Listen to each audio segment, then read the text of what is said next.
تو آج اللہ رب العزت فرماتا ہے وَلَا يَزِيدَنَّ كَثِيرًا مِّنْهُم مَّا أُنزِلَ إِلَيْكَ مِن رَّبِّكَ طُغْيَانًا وَكُفْرًا۔ میں میرے پیارے محبوب، تم پر جو تمہارے رب نے قرآن نازل کیا ہے وہ قرآن ان میں سے اکثر کو مستقبل میں ترقی دے گا۔ کس چیز میں؟ طغیان و کفر۔ فرمایا یہ جو قرآن اللہ نے تم پر نازل کیا ہے نا، یہ جو یہود و نصارہ کیونکہ بات ان کی ہو رہی ہے، پیچھے ذکر ان کا موجود ہے، فرمایا یہ ان کو ترقی دے گا۔ اب عام بندہ ترجمہ پڑھنے والا کہتا ہے وہی بڑی گل ہے، بھائی یہ قرآن بھی کافروں کو ترقی دے دے، یہود و نصارہ کو ترقی دے دے۔ فرمایا ہاں دیندہ، لیکن اگر لفظ میں پڑھو نا تو طغیان و کفر، انہاں دی ترقی سرکشی دے اندر ہوتی ہے، انہاں دی ترقی سرکشی دے اندر ہے، کفر دے اندر ہے۔ کہ آئے دن انہاں دی شرارتاں بھی باتیاں جان گیا، انہاں دا کفر بھی بڑھتا جائے گا۔ کہ قرآن پڑھ کے ضرور، لیکن قرآن انہوں ہدایت کی طرف لے کے نہیں آئے گا، بلکہ قرآن دے وچوں نتیجے پر غلط کریں گے، قرآن کی ترجمانیاں غلط کریں گے۔ تو آج بھی لوگ جو صورتحال سے گزر رہے ہیں، جو قرآن کا غلط ترجمہ کر کے، غلط تفسیر کر کے، غلط مفہوم امت کو سمجھا کر عمل کا درس دینے کی کوشش کرتے ہیں، وہ سمجھ رہے ہیں کہ وہ یہود و نصارہ کی پیروی کر رہے ہیں، ان کے طریقے پر چل رہے ہیں۔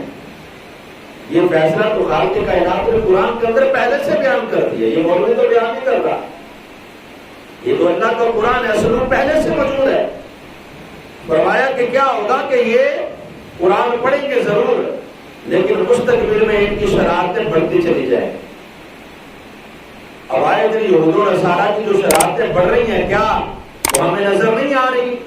امت مسلمہ کو نظر نہیں آ رہی؟ ہر چیز سب کو نظر آ رہی ہے کہ یہ لوگ کس طرح سے شیطانی کرتے ہیں، کس طرح سے امت مسلمہ کو تقسیم کرنے کی کوشش کرتے ہیں۔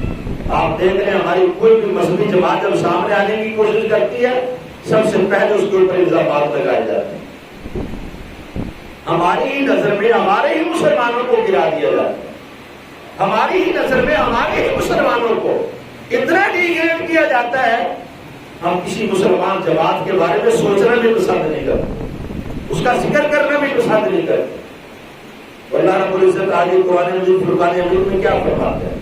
وَيَسْعَوْنَ فِي الْأَرْضِ فَسَادًا، اور ان کی ہمیشہ یہ کوشش رہتی ہے کہ زمین کے اندر فساد کیا جائے۔ مسلمان کی یہ شان نہیں ہے کہ یہ فساد پھیلائے، مسلمان فساد نہیں پھیلاتا، ہمیشہ یہی لوگ فساد برپا کرتے ہیں، اور ان کی ہمیشہ یہ کوشش رہتی ہے۔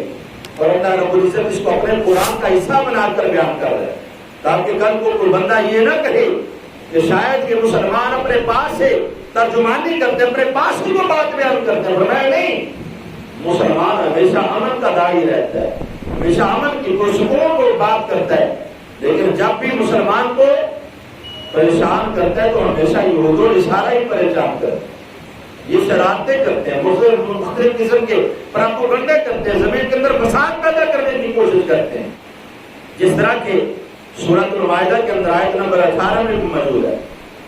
فرمایا وقالت الیہود والنصارى نحن ابناء اللہ، فرمایا یہ جو یہود و نصارہ ہیں یہ کہتے ہیں ہم اللہ تعالیٰ کے بیٹے ہیں، نعوذ باللہ۔ تو یہ عمل پر بات کرنے کی باتیں شروع سے ہم نے تو نہیں کی، یہ تو ہمیشہ سے یہی کرتے آ رہے ہیں اور یہی بیان کرتے ہیں۔ مسلمانوں کے ذہن سے اللہ کا جو ایک تصور ہے، جو اللہ رب العزت کی ذات کے بارے میں ایک انسان کا ایمان ہے، اس کو کمزور کرنے کے اندر یہ لوگ اپنا ہم کردار ادا کرتے ہیں۔ کسی بات سے، کسی طریقے سے مسلمانوں کے ذہن سے اللہ رب العزت کی ذات کا تصور ختم کیا ہے، اور آج ہم دیکھتے ہیں ہماری ایمان دن بدن کمزور ہوتے چلے جا رہے ہیں۔ اللہ رب العزت کی ذات کے بارے میں ہمارا ایمان پختہ نہیں رہا، بھروسے کی بات آئے تو ہمیں اپنے رب پر بھروسہ نہیں، اللہ رب العزت کی ذات کے اختیارات کی بات ہے تو ہمیں یہ بھی پتہ اتنا علم نہیں ہے کہ اللہ کا اختیار کیا ہے۔ اللہ رب العزت کے علم کی بات ہے تو ہم سمجھتے ہیں گناہ کرتے وقت شاید اللہ میں جانتے نہیں ہیں، یعنی ہم دن بدن اپنے ایمان کے اندر بہت سی کیفیات کے مطابق دن بدن کمزور پڑتے چلے جا رہے ہیں۔ اس کا سب سے بڑا سبب یہ ہے کہ ہم لوگوں نے اپنے رب کی ذات کے بارے میں پڑھنا، جاننا، سمجھنا سب کچھ چھوڑ دیا ہے۔ اور رات محترم اس لیے امن کی بات ضرور کریں لیکن اس وقت جب امن کا موقع ہو.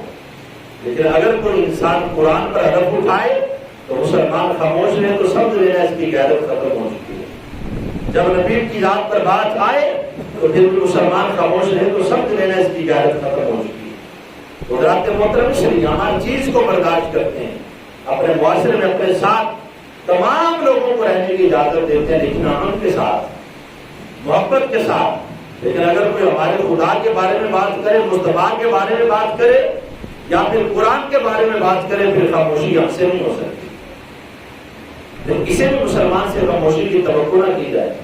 اللہ رب العزت کی بارگاہ میں دعا ہے کہ خالق کائنات ہمیں جو ہے وہ دین متی کو سمجھ کر زندگی بسر کرنے کی توفیق عطا فرمائے. وآخر دعوانا الحمدللہ رب العالمین.